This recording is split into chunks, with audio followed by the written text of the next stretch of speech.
Kenapa sih kita harus bayar pajak? Padahal Nampak mulai rusak baik karena faktor alam, usia, bahkan kemungkinan ulah manusia. Seperti pecahnya sejumlah keramik di kawasan Siring Utara Pangkal. Sejumlah fasilitas umum, rumah semi permanen milik warga dan bangunan pura bedugul milik Subak setempat rusak berat. Warga secara bergotong royong membersihkan material bangunan, utamanya bangunan pura. Wakil Gubernur DKI Jakarta Ahmad Riza Patria Sabtu pagi meninjau sejumlah fasilitas umum yang rusak dan merilis data tentang gempa sumur Pandeglang. Tercatat 94 bangunan rusak berat di Kabupaten Pandeglang dan Kota Banten. 3 orang mengalami. Gubernur DKI Jakarta Anies Baswedan meninjau langsung kawasan Simpang 5 Pasar Senen, Jakarta Pusat pasca terjadinya kerusuhan akibat unjuk rasa. Pasalnya jumlah fasilitas umum dari DPR MPR hingga halte bis Transjakarta. Tapi sebenarnya kalian harus tahu bahwasannya pajak itu sangat penting untuk pembangunan infrastruktur negara.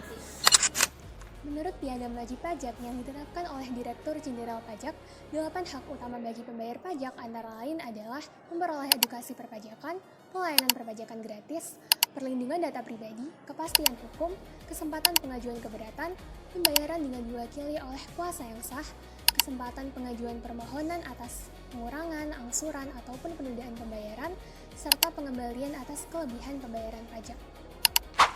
Indonesia menganut sistem self-assessment, di mana setiap wajib pajak bertanggung jawab untuk menghitung, membayar, dan melaporkan pajak mereka masing-masing. Artinya, negara menaruh kepercayaan penuh kepada kita untuk patuh dan jujur. Undang-Undang Ketentuan Umum Perpajakan mengatur definisi wajib pajak, kewajiban pengisian surat pemberitahuan, tata cara pembayaran pajak, serta sanksi administratif bagi yang tidak memenuhi kewajiban. Sanksi bisa berupa denda, bunga, bahkan pidana.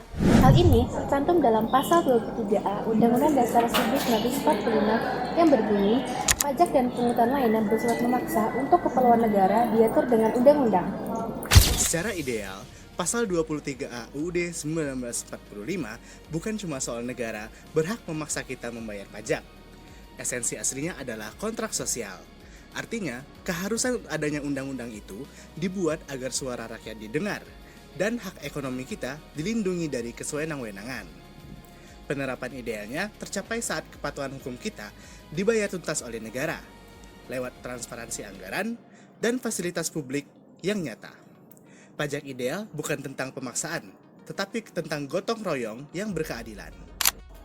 Di tahun 2025, Indonesia memiliki rasio kepatuhan lapor SPT sebesar 76,07%. Hal tersebut dilatar belakangi oleh beberapa faktor. Yang pertama, kurangnya pemahaman masyarakat Indonesia akan peraturan perpajakan. Yang kedua, kurangnya kesadaran masyarakat untuk membayar pajak. Dan yang ketiga, rumitnya layanan pajak dengan teknologi yang belum stabil. Kemudian yang keempat, kurangnya kepercayaan masyarakat terhadap pemerintah.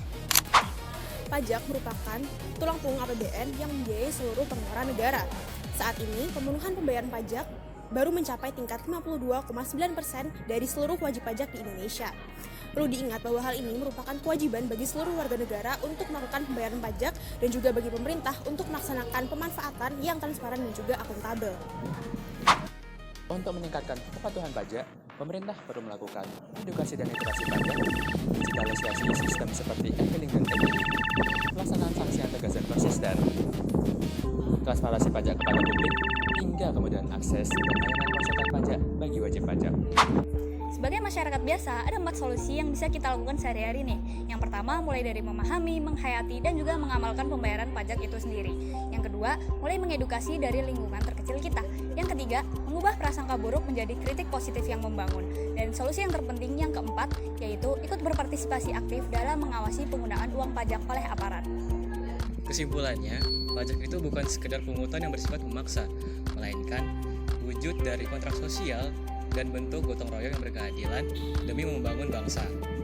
Agar sistem ini berjalan dengan ideal, harus ada keseimbangan antara kita sebagai wajib pajak untuk patuh membayar pajak, sementara pemerintah harus transparan dan akuntabel dalam mengatur anggarannya. Mari bayar pajak, pahami hak-hak kita, dan jadilah masyarakat kritis yang ikut aktif dalam mengawasi penggunaan uang negara. Karena pada akhirnya, pajak dari rakyat harus benar-benar kembali untuk rakyat.